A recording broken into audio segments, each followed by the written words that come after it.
5년 전, 김순자 여사는 뇌졸중으로 쓰러졌습니다. 병원에서 의식을 되찾았을 때 곁에 있던 사람은 며느리 이현주였습니다. 큰아들 내외는 해외에 살고 있었고 작은 아들은 사업한다며 코빼기도 비치지 않았습니다. 오직 며느리만이 병실을 지켰습니다. 현주는 시어머니의 손을 잡고 말했습니다. 어머니, 제가 있잖아요. 걱정 마세요. 순자 여사는 고개를 돌렸습니다. 평생 며느리에게 좋은 소리 한 번 해준 적 없었습니다. 결혼 초부터 현주가 마음에 들지 않았습니다. 집안이 변변치 않다는 이유였습니다. 그런 순자 여사를 현주는 묵묵히 간병했습니다. 새벽에 일어나 죽을 쓰고 기저귀를 갈고 욕창이 생기지 않게 2시간마다 체위를 바꿔주었습니다. 순자 여사의 손은 현주가 잡아주지 않으면 계속 떨렸습니다. 어느 날 밤, 순자 여사는 잠결에 현주가 우는 소리를 들었습니다. 복도 끝 비상구 앞이었습니다. 현주는 전화기를 귀에 대고 있었습니다.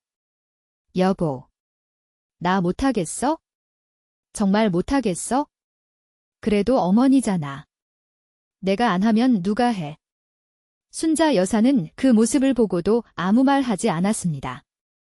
오히려 다음 날 아침, 죽맛이 싱겁다고 투덜댔습니다. 일주일 후, 순자 여사는 재활병원으로 옮겨졌습니다. 현주는 매일 출퇴근하듯 병원을 찾아왔습니다. 어떤 날은 새벽 4시에 오기도 했습니다. 순자 여사가 잠을 못 자면 현주도 같이 뜬 눈으로 밤을 새웠습니다. 병실 옆 보호자 침대에서 현주가 쪽잠을 잘 때 순자 여사는 가끔 며느리의 얼굴을 바라봤습니다.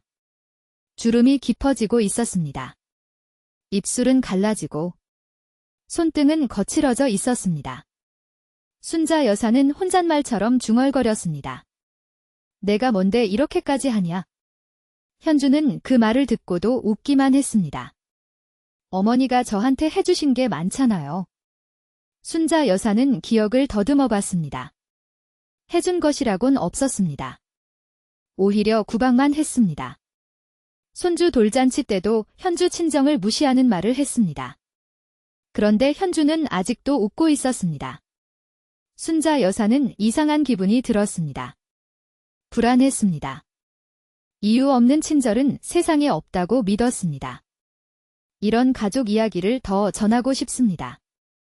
구독과 좋아요가 큰 힘이 됩니다. 어느 날 밤, 병원 복도에서 전화 통화 소리가 들렸습니다. 순자 여사는 귀를 기울였습니다. 큰며느리의 목소리였습니다. 시어머니 재산이 얼만데요? 작은 집이 다 가져갈 생각이에요? 우리도 권리 있어요? 순자 여사는 숨을 멈췄습니다. 그래서 현주가 이렇게 열심히 간병하는 것인가? 재산 때문인가? 순자 여사는 그날 밤 잠을 이루지 못했습니다. 다음 날부터 현주를 의심의 눈으로 바라보기 시작했습니다. 순자 여사는 약을 받을 때마다 현주의 손을 살폈습니다. 혹시 약을 바꾸진 않았는지, 이상한 것을 섞진 않았는지 의심했습니다. 물론 현주는 달라진 게 없었습니다. 여전히 새벽에 일어나 죽을 끓이고, 약을 챙기고, 빨래를 하고, 순자 여사의 손발을 마사지해 주었습니다. 그런데 순자 여사의 마음속 의심은 점점 커져갔습니다. 큰며느리가 다녀간 후로 더욱 그랬습니다. 큰며느리는 병문안을 왔다가 말했습니다. 어머니, 작은 집이 왜 이렇게 열심히 해요? 무슨 속셈 있는 거 아니에요? 순자 여사는 그 말을 곱씹었습니다. 그날 밤, 순자 여사는 자다가 이상한 소리에 눈을 떴습니다. 현주가 약봉지를 들고 서 있었습니다. 어둠 속에서 현주의 얼굴은 잘 보이지 않았습니다. 순자 여사는 소리를 질렀습니다. 뭐 하는 거야? 현주는 놀라서 약을 떨어뜨렸습니다. 어머니, 약 드실 시간이라서요. 새벽 2시에 드셔야 하는 약이잖아요. 순자 여사는 믿지 않았습니다. 현주가 약에 무언가를 타려던 것이라고 확신했습니다. 다음 날 아침, 순자 여사는 큰아들에게 전화했습니다. 현주가 나를 죽이려고 해? 약에 독을 탄 것 같아. 큰아들은 해외에서 급히 돌아왔습니다. 병원에 도착해서 현주를 다짜고짜 밀쳤습니다. 형님, 왜 이러세요? 너 어머니한테 뭘 먹인 거야? 현주는 아무 말도 하지 못했습니다. 순자 여사가 그렇게 생각하고 있다는 것을 그제야 알았습니다. 경찰이 왔습니다. 약봉지를 수거해 갔습니다. 분석 결과가 나오기까지 2달이 걸린다고 했습니다. 그 2달 동안 현주는 간병을 계속했습니다. 가족들의 의심 어린 눈초리를 받으면서도 병원을 떠나지 않았습니다. 순자 여사는 현주가 옆에 있는 것이 불안했지만 다른 누구도 간병을 하겠다고 나서지 않았습니다. 큰아들은 다시 해외로 돌아갔습니다. 작은아들은 여전히 바쁘다고 했습니다. 현주만 남았습니다. 그렇게 2달이 지났습니다. 경찰에서 연락이 왔습니다. 약에서 독성 물질이 검출되었다는 것이었습니다. 순자 여사는 그 말을 듣고 기절할 뻔했습니다. 그러니까 며느리가 정말로. 경찰관은 말을 이었습니다. 다만 약봉지에서 현주의 지문은 발견되지 않았다고 했습니다. 다른 사람의 지문이 있는데 신원 확인에 시간이 더 걸린다고 했습니다. 순자 여사는 그 말을 무시했습니다. 현주가 장갑을 끼고 약을 만졌을 거라고 생각했습니다. 그날 이후 현주는 쫓겨나듯 병원을 떠났습니다. 현주는 시댁대문 앞에 서 있었습니다. 손에는 작은 가방 하나뿐이었습니다. 5년을 함께한 집에서 쫓겨나는 데 걸린 시간은 단 하루였습니다. 남편 민수는 현관에서 현주를 막았습니다. 당분간 나가 있어? 어머니가 당신 보기 싫다잖아. 여보, 나는 아무것도 안 했어. 그래서 경찰 수사하는 거 아니야? 결과 나올 때까지만 참아. 현주는 남편의 눈을 보았습니다. 거기에는 의심이 있었습니다. 함께한 15년의 세월이 무색했습니다. 현주는 친정으로 갔습니다. 친정어머니는 딸을 안고 울었습니다. 내가 뭘 잘못했다고. 그 집에서 개고생만 하더니 이제는 살인범 취급이야? 현주는 대답하지 않았습니다.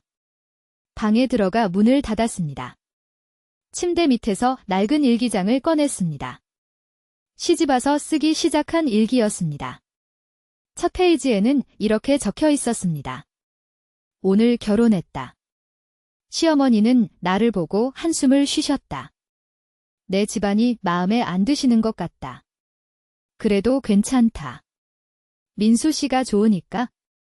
현주는 페이지를 넘겼습니다. 첫째 아이를 낳았을 때의 기록이 있었습니다. 시어머니가 아들을 낳았다고 좋아하셨다.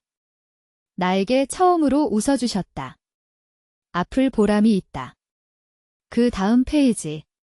시어머니가 쓰러지셨다. 병원에서 밤새 간병했다. 무섭다.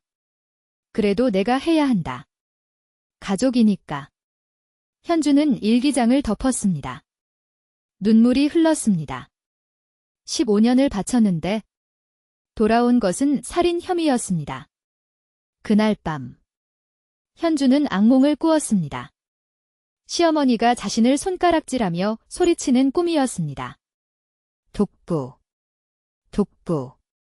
현주는 땀에 젖어 깨어났습니다. 창밖으로 새벽빛이 들어오고 있었습니다. 휴대폰을 확인했습니다. 민수에게서 온 문자가 있었습니다. 애들이 엄마 찾아. 빨리 결과가 나왔으면 좋겠다. 현주는 답장을 보내지 않았습니다. 남편이 자신을 의심하고 있다는 사실이 가장 아팠습니다. 아이들조차 만나지 못하는 상황이 원망스러웠습니다. 그렇게 한 달, 2달이 지났습니다. 경찰에서는 연락이 없었습니다. 지문 분석이 늦어지고 있다고 했습니다. 현주는 매일 경찰서에 전화했습니다. 언제 결과가 나오냐고 물었습니다. 돌아오는 대답은 항상 같았습니다. 조금만 더 기다려주세요. 그렇게 5년이 흘렀습니다. 5년 동안 많은 것이 변했습니다. 순자 여사는 퇴원 후 집에서 혼자 지냈습니다. 큰아들은 여전히 해외에 있었고 작은아들 민수는 이혼 서류를 들고 왔습니다. 어머니 때문에 현주와 이혼하게 생겼어요. 순자 여사는 화를 냈습니다. 살인미수범이랑 어떻게 살아? 당연히 헤어져야지. 민수는 서류를 내려놓고 나갔습니다. 이혼은 성립되지 않았습니다. 현주가 서명을 거부했기 때문입니다. 현주는 친정에서 지내면서 아이들을 기다렸습니다. 아이들은 1년에 두세 번 친정으로 찾아왔습니다. 할머니 몰래. 현주는 아이들을 안고 울었습니다. 큰애가 말했습니다. 엄마. 할머니가 엄마 욕해도 나는 안 믿어. 현주는 대답하지 못했습니다. 순자 여사는 그 5년 동안 건강이 점점 나빠졌습니다. 고혈압에 당뇨까지 생겼습니다. 간병인을 썼지만 오래가지 못했습니다. 간병인들은 순자 여사의 까다로운 성격을 견디지 못하고 그만두었습니다. 결국 순자 여사는 혼자 지내야 했습니다. 어느 날 순자 여사는 거실에서 넘어졌습니다. 일어나려 했지만 몸이 말을 듣지 않았습니다. 바닥에 누운 채 천장을 바라봤습니다. 옆에 아무도 없었습니다. 순자 여사는 문득 현주가 떠올랐습니다.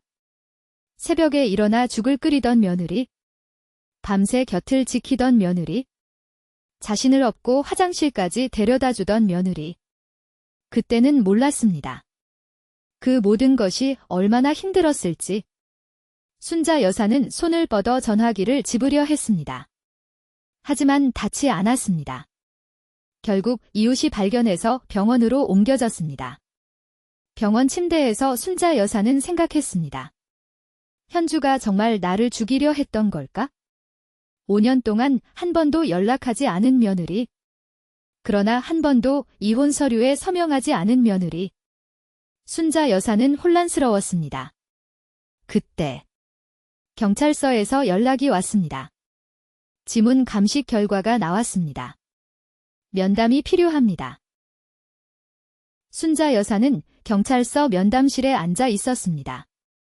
맞은편에는 형사가 서류를 펼쳐놓고 있었습니다. 김순자 씨. 5년 전 약봉지 사건 기억하시죠? 순자 여사는 고개를 끄덕였습니다. 지문 감식 결과가 나왔습니다. 형사는 서류를 건넸습니다. 순자 여사는 떨리는 손으로 종이를 받았습니다. 거기에는 사진이 한 장 있었습니다. 지문 사진이었습니다. 형사가 말했습니다. 약봉지에서 발견된 지문은 며느리 분 것이 아닙니다. 순자 여사의 심장이 멈추는 것 같았습니다. 그럼 누구? 지문이 주인은 큰며느리입니다. 박지연 씨요. 순자 여사는 믿을 수 없었습니다. 큰며느리가 왜? 형사는 조사 결과를 설명했습니다. 큰며느리 지연은 5년 전 순자 여사가 입원해 있을 때 병문안을 왔었습니다. 그때 약봉지에 독성 물질을 넣었던 것입니다. 목적은 재산이었습니다. 큰아들 부부는 해외 생활로 빚이 많았습니다. 순자 여사가 죽으면 유산을 받을 수 있었습니다. 그런데 현주가 열심히 간병하는 바람에 계획이 틀어졌습니다. 지연은 현주를 범인으로 몰아 쫓아낸 것입니다. 의심의 씨앗을 뿌린 것도 지연이었습니다. 작은 집이 왜 저렇게 열심히 해요?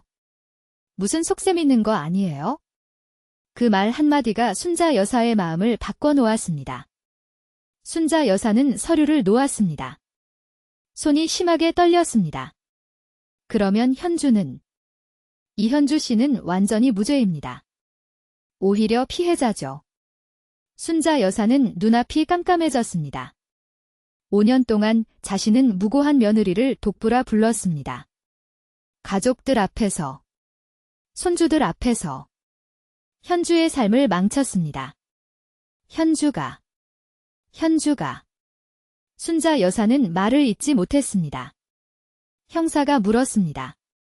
이현주 씨와 연락하고 계십니까? 순자 여사는 고개를 저었습니다.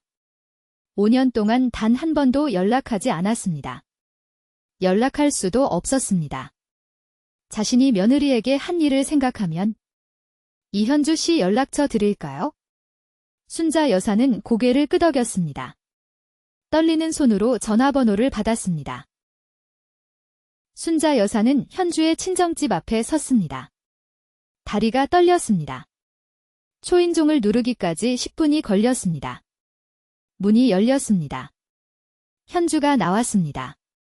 5년 만이었습니다. 현주는 많이 늙어 있었습니다. 머리카락에 흰색이 섞여 있었고 눈가에는 깊은 주름이 패여 있었습니다. 순자 여사를 보고도 표정이 변하지 않았습니다. 무슨 일이세요? 그 말투에는 감정이 없었습니다. 순자 여사는 무릎을 꿇었습니다. 현관 앞 콘크리트 바닥에. 현주야. 내가 잘못했다. 내가 크게 잘못했어. 현주는 대답하지 않았습니다. 순자 여사는 계속 말했습니다. 경찰서에서 들었어. 지문이. 지연이 거였대. 내가 아니었어. 현주의 눈이 흔들렸습니다. 알아요. 저도 연락받았어요.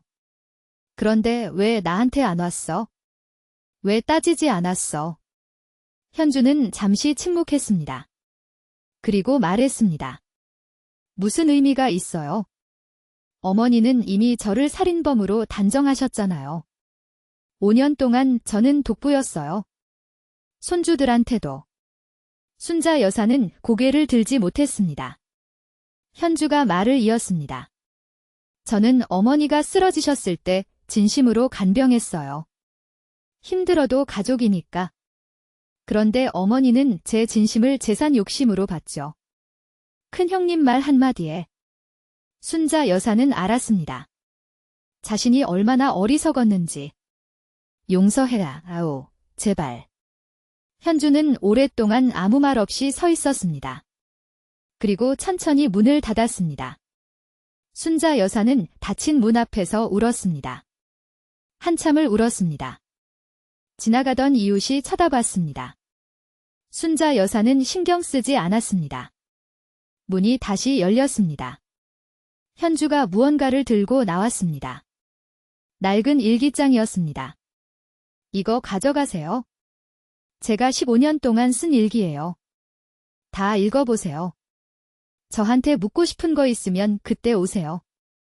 순자 여사는 떨리는 손으로 일기장을 받았습니다. 순자 여사는 밤새 일기장을 읽었습니다. 첫 페이지부터 마지막 페이지까지. 거기에는 현주의 15년이 담겨 있었습니다. 시집와서 처음 구박받았던 날. 시어머니가 내 밥상을 따로 차리셨다. 집안이 다르니 같이 먹을 수 없다고. 아팠지만 참았다. 민수 씨가 미안해했다. 첫째를 낳고 산후조리를 혼자 했던 날. 시어머니는 아들 낳으니까 잠깐 기뻐하시더니 바로 가셨다. 친정엄마가 와서 도와주셨다. 시어머니 욕은 한마디도 안 했다. 시어머니가 쓰러졌던 날. 어머니가 쓰러지셨다. 무섭다. 그래도 내가 해야 한다. 나를 싫어해도 가족이니까. 언젠가는 마음이 열리시겠지? 순자 여사는 페이지를 넘길 때마다 눈물이 흘렀습니다. 현주는 단 한 번도 원망하지 않았습니다. 힘들다고는 썼어도 미워한다고는 쓰지 않았습니다. 마지막 페이지에는 이렇게 적혀 있었습니다. 5년이 지났다. 어머니는 나를 여전히 독부라 부르시겠지? 그래도 나는 떳떳하다. 나는 최선을 다했다. 언젠가 진실이 밝혀지면 그때 어머니가 어떤 표정을 지으실까? 용서해달라고 하실까? 나는 용서할 수 있을까? 아직 모르겠다. 순자 여사는 일기장을 가슴에 안았습니다. 새벽빛이 창문으로 들어오고 있었습니다. 순자 여사는 전화기를 들었습니다. 현주에게 전화했습니다. 여보세요. 현주의 목소리가 들렸습니다. 현주야. 나야. 일기 다 읽었어. 용서 못해도 괜찮아. 그럴 자격 없어 내가? 그냥 한 가지만 말할게. 순자 여사는 숨을 깊이 들이쉬었습니다. 고마웠어. 진심으로. 내가 나한테 해준 거. 이제야 알겠어. 늦었지만.